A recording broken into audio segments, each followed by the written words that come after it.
चलिए हम देखते हैं जियोग्राफी के एनसीईआरटी क्लास 6 के फर्स्ट चैप्टर है। चैप्टर के नाम है सौरमंडल में पृथ्वी। देखेंगे तो सूर्यास्त के बाद आकाश को देखना कितना अच्छा लगता है, सबको अच्छा लगता है। और आसमान में पहले या तो एक दो चमकते हुए बिंदु ही दिखते हैं, लेकिन बाद में इनकी संख्या बहुत बढ़ जाती है और आप उनकी गणना भी नहीं कर सकते। संपूर्ण आकाश छोटी छोटी चमकदार वस्तुओं से भर जाता है और जिनमें से कुछ चमकीले होते हैं एवं कुछ धुंधले भी होते हैं।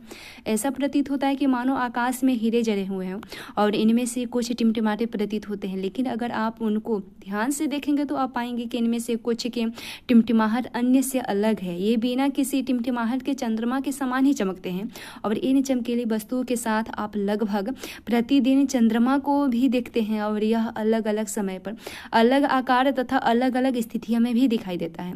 आप पूर्ण चंद्रमा को लगभग एक महीने में एक बार ही देखते हैं और इस पूर्ण चंद्रमा वाली रात को हम पूर्णिमा कहते हैं और 15 दिन के बाद आप इसे फिर नहीं देख सकते हैं और यह नए चंद्रमा की रात्रि को अमावस्या कहते हैं इस रात्रि को। और ऐसे रात में अगर आसमान साफ है तो आप आसमान का अवलोकन अच्छी तरह से कर सकते हैं। कि आपको इस बात का आश्चर्य नहीं होता है कि हम दिन के समय चंद्रमा और इन सभी छोटी चमकीली वस्तुओं को क्यों नहीं देख सकते हैं? ऐसा इसलिए है क्योंकि सूर्य के अत्यधिक तेज प्रकाश के कारण रात के समय चमकने वाली वस्तुओं को हम दिन में नहीं देख पाते हैं। सूर्य, चंद्रमा तथा वे सभी वस्तुएं जो रात के समय आसमान में चमकती हैं खगोलीय पिंड कहलाती है। अब कुछ खगोलीय पिंड बड़े आकार वाले तथा गर्म होते हैं। ये गैसों से बने होते हैं और इनके पास अपनी ऊर्जा तथा प्रकाश होती है जिससे वे बहुत बड़ी मात्रा में उत्सर्जित करती है और इन खगोलीय पिंडों को तारा कहते हैं। और सूर्य भी, ध्यान दें, सूर्य भी एक तारा ही है और रात के समय चमकते हुए अनगिनत तारे सूर्य के समान ही हैं, लेकिन हमसे बहुत अधिक दूर रहने के कारण हम लोग उनकी उष्मा या प्रकाश का महसूस नहीं कर सकते हैं तथा वे अत्यंत छोटे दिखाई देते हैं। आपने अवश्य ध्यान दिया होगा कि कुछ दूरी से देखने का, कुछ वस्तुओं को दूर से हम देखते हैं तो वह वस्तु छोटी दिखाई देती है, लेकिन अत्यधिक ऊंचाई पर हवाई जहाज भी हमें दिखता है तो छोटा दिखाई देता है। लेकिन रात्रि में आसमान की ओर देखते समय आप तारों के विभिन्न समूहों द्वारा बनाई गई विविध आकृतियों को भी देख सकते हैं। ये नक्षत्र मंडल कहलाते हैं। ये आकृतियां अर्शा मेजर या बिग बियर इसी प्रकार का एक नक्षत्र मंडल है और बहुत आसानी से पहचान में आने वाली नक्षत्र मंडल है सप्तऋषि। ये 7 तारों का समूह होता है जो कि नक्षत्र मंडल अर्शा मेजर का भाग है। और आप अपने परिवार या पड़ोसी में किसी व्यक्ति से कहिए या खुद जाकर आसमान में और अधिक तारों और ग्रह तथा नक्षत्रों को भी देख सकते हैं। प्राचीन समय में लोग रात्रि में दिशा का निर्धारण तारों की सहायता से ही करते थे और उत्तरी तारा उत्तर दिशा की ओर बताता है। इसे ध्रुव तारा भी कहते हैं उत्तरी तारा को। यह आसमान में हमेशा एक ही स्थान पर रहता है। हम सप्तऋषि की सहायता से ध्रुव तारे की स्थिति को भी जान सकते हैं और जैसे यहाँ चित्र में भी दिखाया गया है। और यदि आप सप्तऋषि मंडल के संकेतक तारों को आपस में मिलाते हुए एक काल्पनिक रेखा खींची जाए तो वे उसे आगे की ओर बढ़ाए जाए तो वह ध्रुव तारे की ओर इंगित करती है, जैसे यहाँ की गई है। और उसके बाद प्राचीन समय में इंगित करती है। और उसके बाद कुछ खगोलीय पिंडों में अपना प्रकाश एवं ऊष्मा नहीं होते हैं, वे तारों के प्रकाश से ही प्रकाशित होते हैं। ऐसे पिंड ग्रह कहलाते हैं। ग्रह जिसे अंग्रेजी में प्लेनेट कहते हैं, ग्रीक भाषा में प्लेनेटाइड शब्द से बना है जिसका अर्थ होता है परिभ्रमक, अर्थात चारों ओर से घूमने वाला। पृथ्वी जिस पर हम रहते हैं वह एक ग्रह है और यह अपना संपूर्ण प्रकाश एवं ऊष्मा सूर्य से प्राप्त करती है जो पृथ्वी के सबसे नजदीक का तारा है। पृथ्वी को बहुत अधिक दूरी से जैसे चंद्रमा से देखें तो यह चंद्रमा की तरह ही चमकती हुई प्रतीत दिखाई देती है।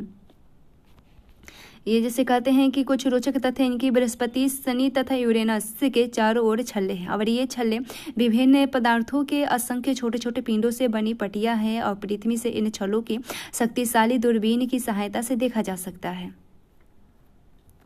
आसमान में दिखने वाला चंद्रमा एक उपग्रह है, क्योंकि ये पृथ्वी का अनुग्रह है, उपग्रह, और यह हमारी पृथ्वी का सहचर है तथा इसके चारों ओर चक्कर लगाता है पृथ्वी के। और हमारी पृथ्वी समान 7 अन्य ग्रह है जो सूर्य से अपना प्रकाश ऊष्मा प्राप्त करती है, और उनमें से कुछ के पास अपने चंद्रमा भी है। सौरमंडल के बारे में देख लें। इससे पहले फिर ये कहती है कि आप जानते हैं पौराणिक रोमन कहानियों में सूर्य देवता को कहा जाता है, और सूर्य शब्द का अर्थ है सूर्य से संबंधित, इसलिए सूर्य के परिवार को सौरमंडल कहा जाता है। और सूर्य शब्द का उपयोग करते हुए और अधिक शब्दों का लिखें।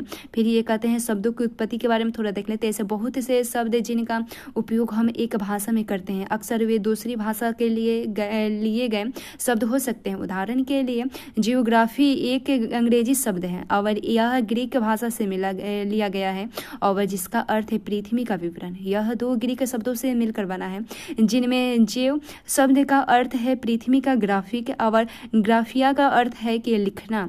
आइए पृथ्वी के संबंध में कुछ और अधिक जानने की भी कोशिश कर सकते हैं। जैसे यहाँ जियो कह दिया गया है, लॉजी, फिर लॉजी यानी पृथ्वी का अध्ययन, मैट्री यानी पृथ्वी का मापन, आइड माने पृथ्वी के आकार के अनुरूपण है। फिर ये कहती है कि आप जानते हैं रात में आसमान को देखना मनुष्य हमेशा से मोहित होता है देखकर। और खगोलीय पिंडों एवं उनकी गति के संबंध में अध्ययन करने वाले की खगोलीय शास्त्री कहते हैं। उसके बाद आर्यभट्ट प्राचीन भारत के प्रसिद्ध खगोलीय शास्त्री थे, और उन्होंने कहा था कि सभी ग्रह तथा चंद्रमा परिवर्तित सूर्य प्रकाश के कारण चमकते हैं, और आज विश्व के सभी भागों में खगोलविद ब्रह्मांड के रहस्यों को खोजने में लगे हुए हैं।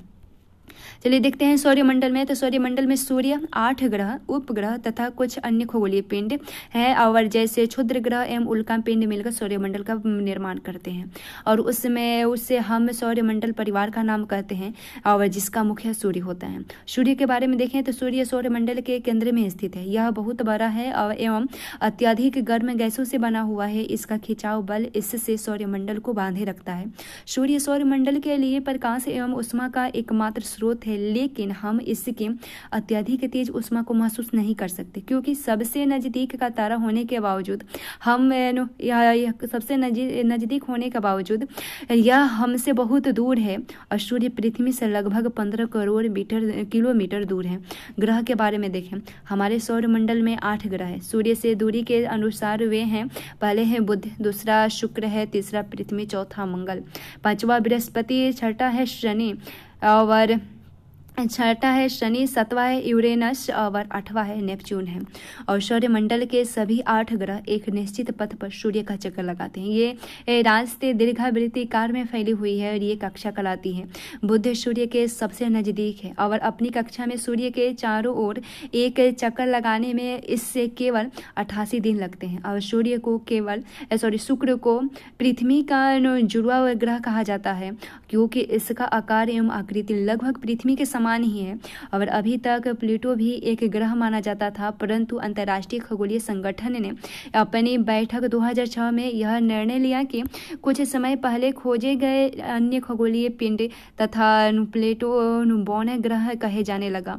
और उसके बाद पृथ्वी के बारे में देखें। सूर्य से दूरी के हिसाब से पृथ्वी तीसरा ग्रह है, और आकार में यह 5वां सबसे बड़ा ग्रह है। यह ध्रुवों के पास थोड़ी चपटी है, और यही कारण है कि इसकी आकार को भू आभ कहा जाता है। अब भू आभ का अर्थ है पृथ्वी के समान आकार। जीवन के लिए अनुकूल परिस्थितियां संभवतः केवल पृथ्वी पर ही पाई जाती है। पृथ्वी न तो अधिक गर्म है और न ही अधिक ठंडी है। यहाँ पानी एवं वायु उपस्थित है जो हमारे जीवन के लिए आवश्यक है, और वायु में जीवन के लिए आवश्यक गैस से जैसे ऑक्सीजन मौजूद है। और इन्हीं कारणों से पृथ्वी सौरमंडल का सबसे अद्भुत ग्रह है।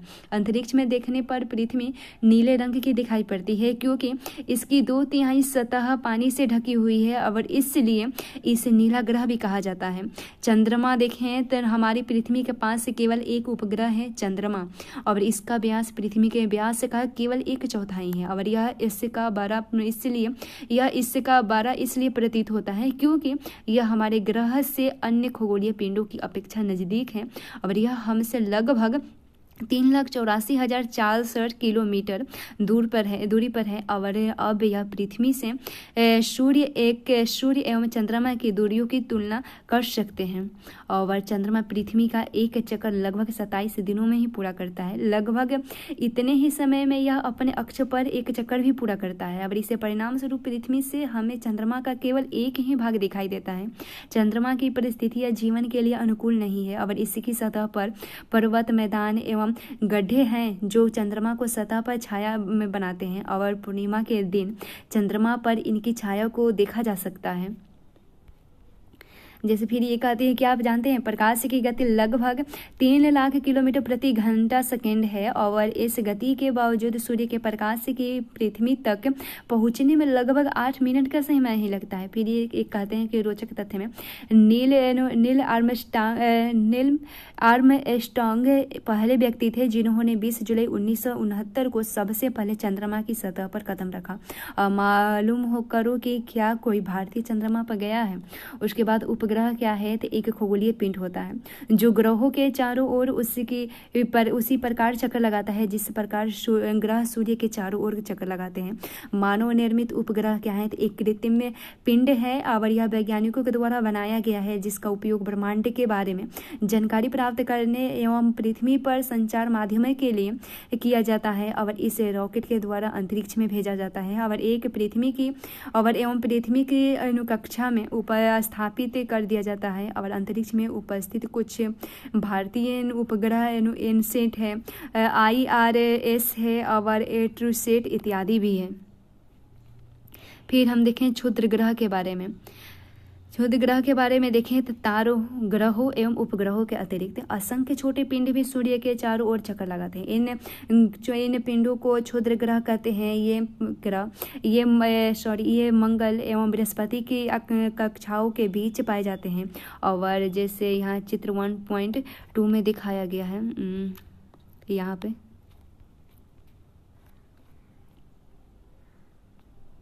और वैज्ञानिकों के अनुसार क्षुद्र ग्रह के ही भाग होते हैं जो कि बहुत वर्ष पहले विस्फोट के बाद ग्रहों से टूटकर अलग हुए थे। उल्का पिंड क्या है, तो सूर्य के चारों ओर चक्कर लगाने वाले पत्थरों के छोटे छोटे टुकड़ों को उल्का पिंड कहते हैं।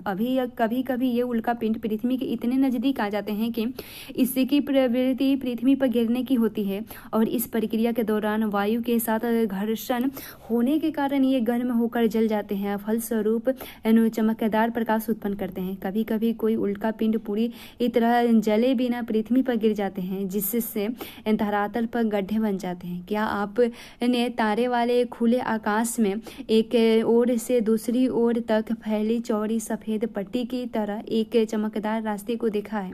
यह लाखों तारों का समूह होता है और यह पट्टी आकाश गंगा यानी मिल्की वे होती है और हमारा सौर मंडल इस आकाश गंगा का एक भाग है। प्राचीन भारत में इसकी कल्पना आकाश में प्रकाश की एक बहती नदी से की गई है और इस प्रकार इसका नाम आकाश गंगा पड़ा था। और आकाश गंगा करोड़ों तारों, बादलों तथा गैसों की एक प्रणाली है और इस प्रकार की लाखों आकाश गंगाएं मिलकर ब्रह्मांड का निर्माण करती है। ब्रह्मांड की विशालता की कल्पना करना अत्यधिक कठिन है। वैज्ञानिक अभी भी इसके बारे में अधिक से अधिक जानकारी एकत्र करने में जुटे हुए हैं और इसके आकार के संबंध में हमें कोई जानकारी नहीं मिलती है, लेकिन फिर भी हम जानते हैं कि हम सभी इसी ब्रह्मांड का हिस्सा है।